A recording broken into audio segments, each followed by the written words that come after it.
सीधी से पूर्व सांसद और अब विधायक फिर चर्चा में हैं।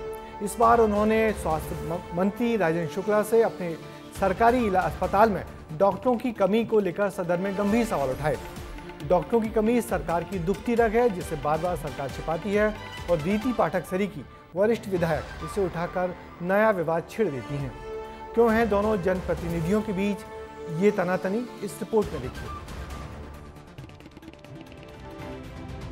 अपनी ही सरकार से विधायक ने मांगा हिसाब। फायर ब्रांड नेत्री का मंत्री जी से फिर से सवाल। विकास के नाम पर जनता विधायक से उम्मीदें बांधती है और विधायक मंत्रियों से, लेकिन जब वही उम्मीदें पूरी ना हो तो फिर क्या कहा जा सकता है। मध्य प्रदेश विधानसभा का बजट सत्र मात्र 9 दिनों का ही था, लेकिन इन 9 दिनों में कई मौके आए जब विधायक ने अपनी ही सरकार के मंत्रियों को कटघरे में खड़े किया। इसमें बीजेपी की फायर ब्रांड नेत्री रीति पाठक का नाम भी शामिल है। रीति पाठक ने विधानसभा में स्वास्थ्य सुविधाओं का मुद्दा उठाते हुए सवाल किया कि सीधी में मेडिकल एक्सपर्ट के 37 में से 25 और मेडिकल ऑफिसर्स के 26 में से 6 पद खाली हैं। ऐसे में स्वास्थ्य सेवाएं अच्छे से कैसे चल सकती हैं? जवाब में डिप्टी सीएम और स्वास्थ्य मंत्री राजेंद्र शुक्ल ने कहा, प्रदेश की स्वास्थ्य सेवाओं में सुधार की लगातार कोशिशें की जा रही हैं। पद भरे जाते ही डॉक्टर्स को पदस्थ करेंगे। एनएचएम के जरिए भी सेवाएं दी जा रही हैं। विधायक रीति पाठक ने मुखरता से कहा कि स्वास्थ्य मंत्री राजेंद्र शुक्ल को प्रदेश भर की स्वास्थ्य सेवाओं पर ध्यान देने की जरूरत है। रीति पाठक और राजेंद्र शुक्ल के बीच इससे पहले भी सीधी में विकास को लेकर सवाल जवाब देखने को मिल चुका है। 20 जनवरी को रीति पाठक ने स्वास्थ्य विभाग को दिए गए 7 करोड़ रुपए गुम होने पर सवाल दागे थे। उस 7 करोड़ रुपए की राशि एक मुश्त मैंने सिर्फ इसलिए इस अस्पताल के लिए निकाला कि इस अस्पताल की व्यवस्था हो, लेकिन मैं बड़े दुख के साथ कहना चाहती हूँ कि हमारे स्वास्थ्य विभाग से उस राशि को कहां गुम कर दिया गया है। इसकी भी जिम्मेदारी आज मैं आपको सौंप रही हूँ कि मेरे उस 7 करोड़ राशि को ढूंढा जाए, उनकी जो डिमांड मैंने किया है उन डिमांड को मेरे अस्पताल में लाया जाए, क्योंकि मैं नहीं जानती अब मैं किसी। जब रीति पाठक ये बात कह रही थी तो उनकी भाषा के साथ उनका लहजा भी शिकायत से भरा था।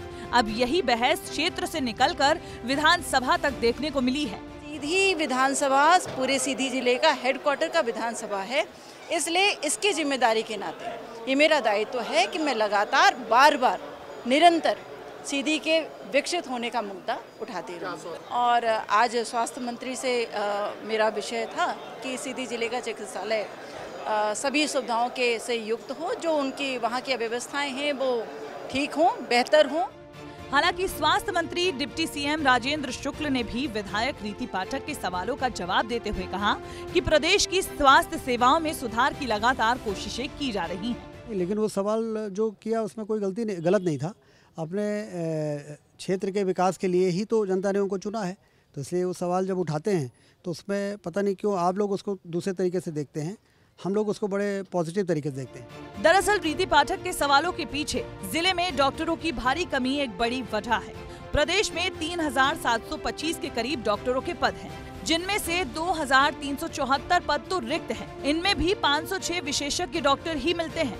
ऐसे में कई मर्तबा स्वास्थ्य मंत्री से सवाल जवाब किए गए। हालांकि डिप्टी सीएम ने साफ कहा है कि जैसे ही पद भर जाएंगे, डॉक्टर भी पदस्थ हो जाएंगे और समस्या भी दूर हो जाएगी। जाहिर सी बात है कि एक जनप्रतिनिधि होने के नाते उन्होंने विस्तार न्यूज से बात करते हुए ये कहा था कि हम जनप्रतिनिधि हैं, हम विधायक हैं, हमसे जनता उम्मीद करती है और हम मंत्रियों से उम्मीद करते हैं। लेकिन अपनी ही सरकार होने के बावजूद सीधी में विकास की गति धीमी पड़ी है, जबकि आसपास के इलाकों में अच्छा खासा विकास देखने को मिल रहा है। तो कुल मिलाकर रीति पाठक सीधी के विकास को लेकर सदन में मुखर नजर आई। कैमरा पर्सन राजाराम के साथ अंचल शुक्ला, विस्तार न्यूज। पूर्व सांसद रीति पाठक पहले भी 1-2 बार स्वास्थ्य मंत्री राजेंद्र शुक्ल को लेकर अपने सवालों से घेर चुकी हैं।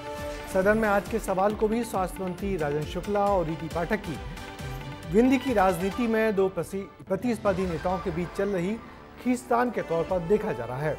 आज खत्म हुए मध्य प्रदेश विधानसभा के बजट सत्र में वरिष्ठ विधायक और मंत्रियों के बीच कई बार ऐसी तनातनी खूब देखी गई।